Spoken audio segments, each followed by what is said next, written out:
So hypothermia. What is hypothermia? What can cause hypothermia? And what are you going to do should you suspect somebody is in hypothermia? Hypothermia is when the body temperature drops down too low. The normal temperature of an adult is 37 degrees centigrade, give or take 0.1, 0.2, either way, of course. Our core body temperature can drop. If a person's body temperature drops down to 35 degrees, it's only 2 degrees difference, that is classified as hypothermia. If not treated, the person's body temperature can drop very rapidly.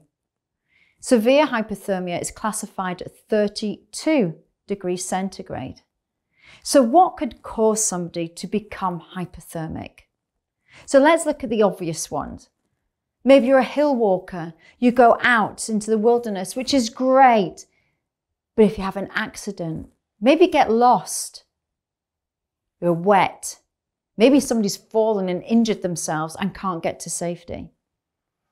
But what if you've been out for a night out with your friends and you can't be bothered waiting for a taxi? So what do? I'll walk home. So you start walking. Alcohol is an artificial warmer-upper. And I know it's not a real word, but I understand what that means. So when people start walking, they're burning off the fuel and they're going to get really tired. And we've found people in all sorts of places. Sometimes they just collapse in a bus shelter. Sometimes it could be in the middle of a roundabout. The problem is that when somebody gets so cold and they don't have the correct clothing on, they can go into severe hypothermia quite quickly, and the result can be pretty bad, resulting in death. What else could cause somebody to have hypothermia? Elderly. Always check on your neighbours, your family. Elderly people are at higher risk of falling. And if they fall in their own home, they're at higher risk of breaking bones, let's say the hip. And sometimes they may be on the floor for a long time before anybody finds them. This can also result in hypothermia, which could potentially be fatal. So let's look at what you are going to do should you come across somebody who's hypothermic. Before you go walking out though on the hills, make sure you've got a few essentials. Prevention is always better than cure.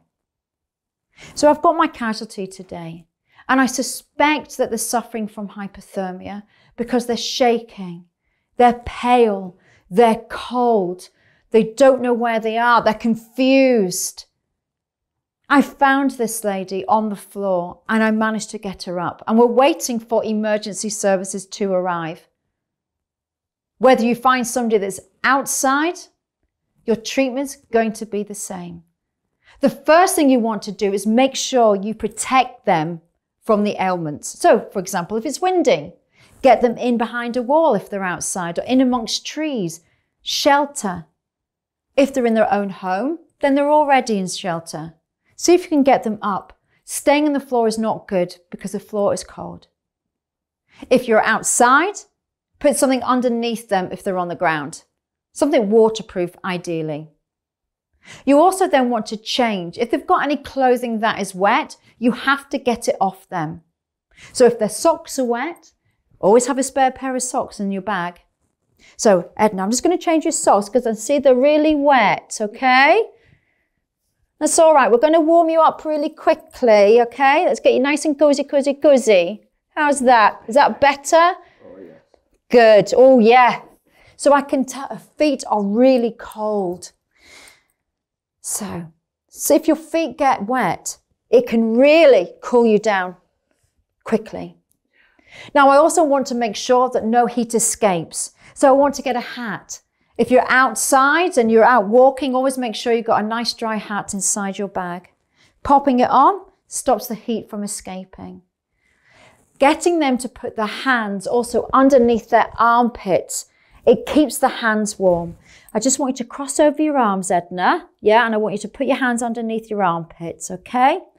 Now, this is fine for anybody. Men, you can put your hands between your legs if you prefer. The decision is yours. I also want to wrap them up. So get a blanket, ideally. carry one with you if you're out hill walking. What I'm trying to do is generate heat. So I've got the wet clothing off. I've got the head covered. The hands are underneath her arms. We've got the blanket on. Now, if you have a foil blanket in your first aid kit or in your bag when you're out walking, this does not warm people up. This traps heat in. So with the blankets, the dry clothing, we're trying to generate the heat. And this foil blanket, I'm literally just going to put it over the top so that we keep the heat in. It's all right, Edna. You all right? You feeling okay? Yeah, you're doing grand. What else can we give somebody with hypothermia? We want to give them chocolate. This is energy. We want to get this into them so that we are producing energy. So chocolate is ideal. Put one in your backpack. The other thing that you should always carry as well, if you're outside hill walking or out in the elements, maybe you're skiing, make sure that you've got a warm drink.